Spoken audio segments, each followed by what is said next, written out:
word to wise. Grass only greener when it's fertilized.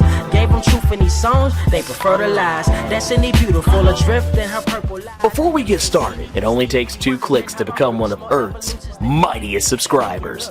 Click, click. What's up, Earth's mightiest subscribers? I just want to let you know about a really awesome deal you can get at beautifulhalo.com, where you can pick up awesome Marvel Comics merch, DC Comics merch, really cool hoodies and designs, some of my favorite characters, probably some of your favorite characters. All you gotta do is go check out the link in the description and find out how you can get an awesome deal at Beautiful Halo. This is a Chuki Beat production. What is up, Earth's mightiest subscribers? It's Ernie, Blerd without fear. Welcome back to the channel. So today's video, we are going to be covering some more War of the Realms tie-ins. I know that War of the Realms technically concludes with War of the Realms number 6, which that video is already up. But we still got more stuff to cover. And so without further ado, let's go ahead and jump into it. Let's start with Superior Spider-Man number 8 by Christos Gage and Lan Medina. Okay, so with Superior Spider-Man and the West Coast Avengers joining forces with the Fantastic Four, things seem like a lock, but it's not quite that simple. Reed and the fam don't want to leave New York at the mercy of the Frost Giants to go run off and save the world, especially when they know the Avengers are out there doing everything they can. Reed's an old hand when it comes to this. He knows that every chess piece has a time and a place. And this is an ongoing theme for this issue, because at multiple points, Superior Spider-Man is reminded that maybe he should in fact leave well enough alone, but Otto is too stubborn for that. Even when America Chavez transports them to Jotunheim to find the Avengers, the whole gang is like, it's cool bro, we got this already. Even Spidey explains that this is not his first time in a major war like this, and sometimes you're the guy who makes the winning shot. Sometimes, you're the guy who just passes the rock. And other times, you're just the sixth man. It's not about the fame and the glory, it's about working together to win it all. Because let's face it, if they don't work together, they're screwed. It's not until Gwenpool, a character Otto has been blowing off since they met, finally makes him realize his place in a very meta Gwenpool type way. You always get to be the hero of your own story, but this one story isn't our story. But just because you aren't the main character doesn't mean what you do goes unnoticed. You have fans, and the people who you save will always be more grateful than the ones you don't, even if it's just one of them. And this actually gets through to Otto. He even returns home and helps save the people of his city, and enthusiastically at that.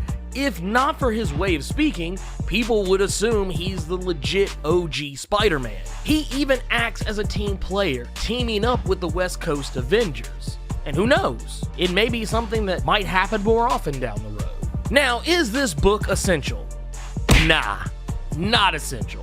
Next up, War of the Realms, New Agents of Atlas number 4 by Greg Pak and Gang Hyuk Lim, with assist on pencils from Moy R and Pop Man. The agents are doing everything they can to turn back the literal tide, courtesy of the fire goblins trying to drown all of Asia, before they eventually burn it to a crisp. But thankfully, the gang is able to catch up with Queen Cinder, who has recently taken Amadeus prisoner, and Silk is able to throw Amadeus a web line and help him escape the clutches of Cinder's giant fire dragon, and bring both Cinder, her dragon, and her fire goblin army down to Earth so they can finish the fight. But as much as the agents of Atlas are capable in the fight against her, a new challenger approaches.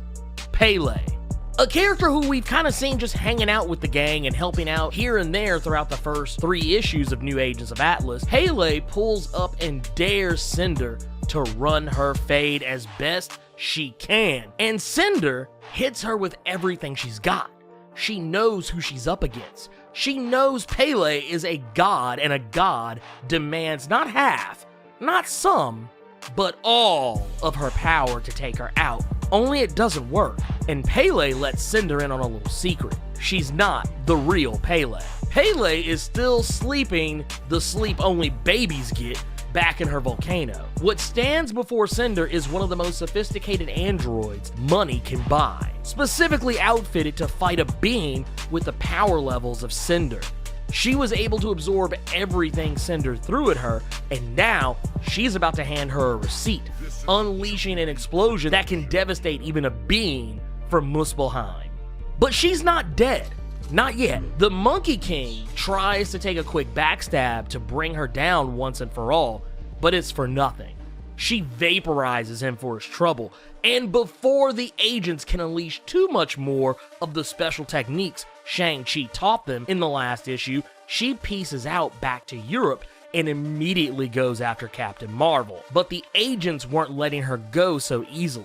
They come through a portal of their own, and before Captain Marvel gives Cinder her last faux hawk, the agents of Atlas give her a quick trim up for her trouble. And now that the war is won, Amadeus is in his feelings about Jimmy Woo. He didn't appreciate that Jimmy lied to the team about Pele and kept her being an android a secret. But that's what Jimmy Woo does. He's a spy, a secret agent. He deals in misdirection. And regardless of the fact that Woo did what he did to make sure they had an ace in the hole and to keep anyone else from knowing information that might put them in harm's way, Amadeus is even more bothered by the fact he impersonated a god. Something he knows for himself never ends well. But that's not Woo's problem right now. He doesn't care that the team may not trust him. What he does care about is that they trust one another. Now, this book, I'm gonna go ahead and say is essential, mostly because of Cinder's involvement up until her eventual defeat. And also, I think it's pretty cool that they are going to actually bring back the Agents of Atlas. They are going to have their own ongoing series that's not like a tie-in to anything. It's just going to be the Agents of Atlas. Not even the new Agents of Atlas, just Agents of Atlas. So I think that's going to be really cool. For the first time in my life, I'm actually looking forward to the Agents of Atlas. So there you go. Next up, War of the Realms, Uncanny X-Men #3 by Matthew Rosenberg and Pere Perez. Now that Sabretooth, who's now working for Malekith, has everything that he wants, namely Illyana, he's prepared to turn her over to Fade Master Mal and get his just reward. But Rain still ain't having it, but her recently returned from the dead husband, the wolf god Hiramari, realizes that his love wants her friend back. And being the good husband that he is, throws Sabretooth out a window to accomplish that. He knows it won't kill him, but that wasn't really the point. He wanted to help his wife and the mother of his son get back to her friends before they left this world. And now that he has, the actual literal has hit the fan, because Sabretooth has now pulled up again. Now with 100% more frost giants, dark elves, and trolls by his side, as well as the Wild Hunt's Dogs of War. The X-Men could really use Illyana's powers right now to get everyone the hell out of Dodge, but the Enchantress put a hex on her using a gemstone, and they don't know how to unlock it or what will happen if they even tried. But leave it to Sunspot to take matters into his own hands. Knowing something bad could happen, he decides her powers are more important than his life, and he crushes the stone. Whew. Nothing bad happened. Everything is... Whoa! Sunspot is vaporized. With nothing left to lose, Illyana having her powers back, they open a portal to try and get everyone to safety. But before they can close it, Sabretooth has already sent an army of Dark Elves to follow them, and they all get through before the portal closes. But that's exactly what Illyana wanted. The portal didn't lead to the X-Men and all the survivors they were protecting. The portal led straight to Limbo. What they followed were dozens of dupes wearing the X-Men's clothes, all made by Madrox and Hope. And now that Sabretooth has officially barked up the wrong tree, Rain attacks Sabretooth and rips his throat out, something that directly goes against the deal that Hiramari made with Hela to reunite their family. But Rain made the sacrifice to make sure the Wild Hunt wouldn't attack the rest of her friends and listen to her as their new pack leader, and they all stand down. But now she's cost herself her family, and for good measure, magic beheads Sabretooth and kicks his head into a portal only she knows where it leads. And with the war over, Mirage wants to return her fallen Valkyrie sisters to Valhalla, but she doesn't have the power to do that anymore. but a voice has been telling her she doesn't need to worry about her sisters. They're safe and they will be fine. The world needs her here, and one day, Sunspot will be able to reunite with her. Okay, now with this book, I think this book, it was really fun. It was a nice little aside from the normal stuff that's going on with the Uncanny X-Men right now, but is it essential? Nah, not essential. Now let's jump into War of the Realms Punisher number 3 by Jerry Dugan and Marcelo Ferreira. Okay, so last time we left off, Frank got betrayed by his squad of criminals who he deputized to help give the injured survivors of the war safe passage to New Jersey. But it's short-lived. Seems that Ferrante and the gang only wanted to renegotiate the terms of their arrangement, namely ensuring that once they get to the other side of the tunnels that lead to Jersey, Punisher doesn't whack all of them, something they even convince him to swear on the souls of his dead family to ensure. They carry on down the tunnels, but it doesn't take long before almost every criminal is killed anyway, all of them taken down by either some random goblin or troll, and one even gets killed by Frank for trying to betray the group as a whole just to save their own skin. They wind up making their way through, fighting tooth and nail against the fire goblins until they all retreat, leaving us to learn of a lieutenant who seems to be in charge of them, revealing plans to hold New Jersey's bridge up ahead of the tunnel. Frank, Ferrante, and the wounded survivors all make it out, and the doctor who Frank was helping couldn't be more grateful. The Punisher has saved them, and now, thanks to him, they'll all be able to get the help and care that they all desperately need. Punisher then tells Ferrante about his next move, that he's going to go hunt down the Frost Giant who murdered a man's family back in the first issue. A promise he made that same man as he was dying. Before Ferrante can even respond with a full sentence though, Punisher blows his back out with a gunshot straight through the heart. The good doctor is caught off guard, wondering why Frank did it, but Frank, leaning back against a car and eating a taco like he didn't just kill a man, reveals it meant nothing. It was a means to an end. Nothing more, nothing less. And now that he's accomplished his mission, it's time to move on with the rest of the war.